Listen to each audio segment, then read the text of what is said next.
As redes de sustentabilidade e cidadania têm como objetivo integrar comunidades que vivem em grande vulnerabilidade social na cidade legal. Essas comunidades normalmente são comunidades invisíveis para o poder público, como é o caso aqui da Vila Santo André. A gente busca fazer o empoderamento comunitário, nós fomentamos o protagonismo comunitário. Elas nos ajudaram a nos construir como seres pensantes dentro da sociedade. Elas nos ensinaram que a gente tem o direito de chegar em qualquer lugar e impor e dizer, olha, eu moro na comunidade de Santo André, eu estou vindo aqui porque eu quero uma melhoria para a minha comunidade. Só trabalhando junto, colaborativamente, é que a gente vai conseguir resultado para os desafios que a gente opta em enfrentar. Não existia luz, as pessoas viviam no gato, né? Tinha constantes incêndios, focos de incêndio, porque dava muito curto, né? Ou as pessoas, faltava muita luz aqui, as pessoas às vezes deixavam cair uma vela, pegava fogo, isso aconteceu várias vezes. Nós não tínhamos água encanada, né? Quem morava aqui para a parte de baixo da vila tinha 3 caixas d'água, né? Em cada ponto da vila, onde as pessoas se abasteciam com água. A água que a gente tomava era água que passava por mangueiras clandestinas, né? A água também era uma ligação clandestina que a gente puxava da entrada da vila para cá. Essas mangueiras elas passavam por dentro do lixo, por dentro do lodo, passava tudo quanto é tipo de bicho e era essa água que a gente bebia. Era terrível, era um lixão na frente da vila, as pessoas viviam em montanhas e montanhas de lixo. A gente começa a ver quem são as lideranças comunitárias, começamos a ver quais são os serviços públicos que existem e os que não existem dentro dessa comunidade, quais os possíveis parceiros que podem nos apoiar nessa rede. Aqui no caso, quem construiu essa sede aqui foi a Concepa, que é uma grande parceira nossa. As discussões da rede Sustentabilidade e Cidadania normalmente são no local, são no território onde essas comunidades vivem.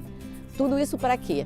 Para conectar essas comunidades com a cidade, para fazer com que essas pessoas que vivam nessas comunidades se tornem cidadãos de fato. Poxa, a gente vive dentro de uma cidade grande, Porto Alegre, a gente vive numa capital. E por que as pessoas não têm rede de energia elétrica e água potável para tomar, que é uma coisa tão essencial para a vida de uma pessoa? As redes de sustentabilidade e cidadania são redes suprapartidárias. Não vou te dizer que a gente aceitou de cara, deve ser mais um político vindo aí. Cada um tem seu partido, mas esse partido tem que ficar nos seus gabinetes, porque o interesse daquele momento, o desafio daquele momento é o da comunidade. O que mudou na Santo André? No momento que a gente conheceu a Rede de Sustentabilidade e Cidadania. Hoje a gente é uma comunidade onde todo mundo tem uma rede de energia elétrica dentro da sua casa regularizada, ou seja, não deu mais foco de incêndio, as pessoas pagam sua luz, têm sua conta de luz, que eu acho que é muito importante, tu ter um comprovante de residência, porque nós não tínhamos, né?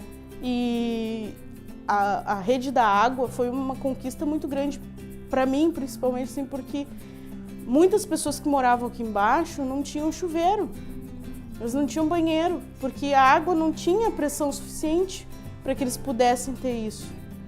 No momento que foi instalado a água, se tu andar pela comunidade, as pessoas te olham com um brilho nos olhos, porque elas podem tomar um banho, uma coisa tão...